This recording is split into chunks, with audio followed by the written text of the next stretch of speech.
alebo D4, na čo sa potom robia zmeny tých funkčných ploch? To je jedna otázka.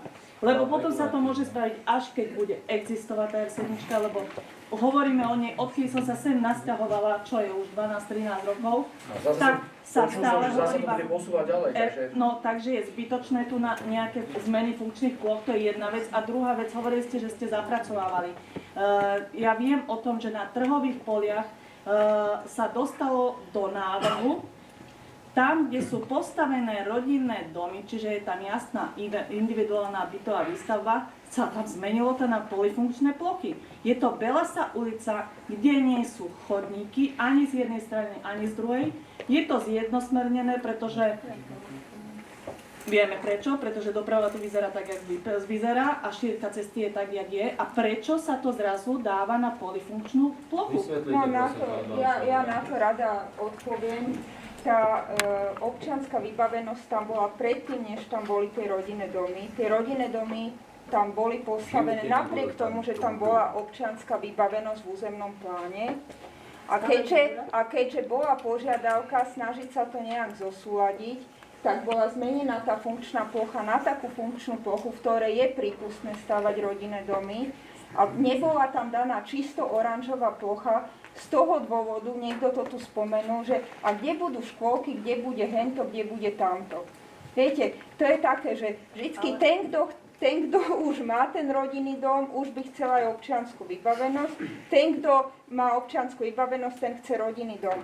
Tam tá plocha, to je presne tá v strede, tá je tam od roku 2001. To, že sú tam dneska postavené rodinné domy v rozpore s tým pôvodným územným plánom, to môže niekto hľadať v rozhodnutiach, ako sa to stalo. Dneska sa to snažíme dať dokopy tak, aby to bolo v súlade, aby to fungovalo. A samozrejme tak, aby keď tam tí ľudia už bývajú, aby to fungovalo. Ale rozhodne my sme nedali na...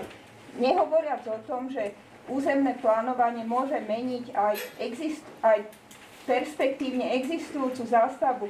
Územný plán môže povedať, že v tejto lokalite perspektívne by bolo dobre meniť tú zástavu postupne smerom od bývania, treba z tej vybavenosti, lebo sa to dostáva do nejakej centrálnej polohy. Je to dobrá lokalita pre umiestnenie, povedzme, nejakého obchodíka, nejakého niečoho. A v každom prípade tá vybavenosť, čo tam je taká, aby nerušila samozrejme bytovú funkciu. Ale teraz bola požiadavka tak či tak z obce, aby sa to urobilo na bývanie, čo je dosť náročné pre nás splniť, pretože my máme takisto nejaké normy, ktoré my musíme naplniť, napríklad nejaká dochádzková vzdialenosť ku škôlke, k obchodu a tak ďalej.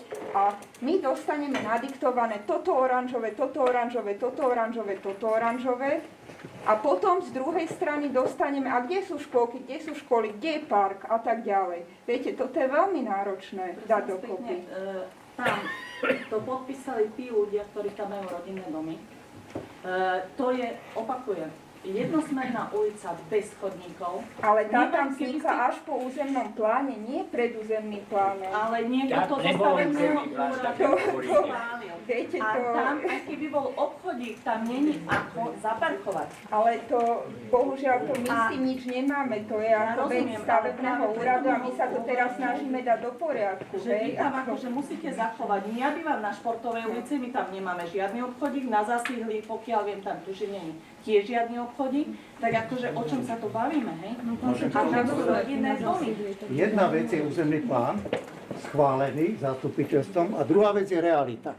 Áno, ten územný plán, niekto proste dáva stavebné povolenie, niekto dáva územné konanie a tak ďalej. V schválenom územnom pláne v roku 2001 máte túto fialovú plochu schválenú, že tam bude občianska vybavenosť.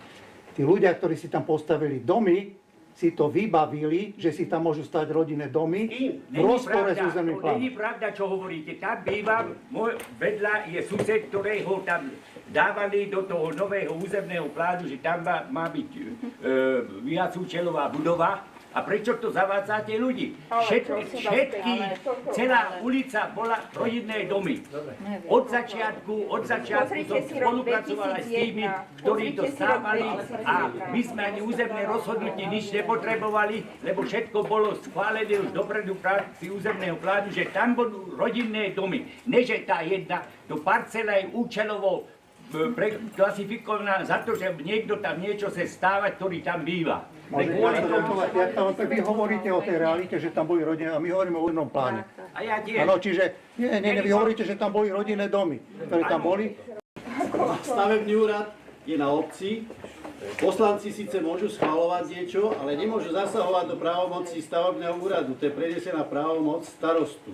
A keď starosta vydá niečo takého proti územnému plánu, tak to v realite existuje.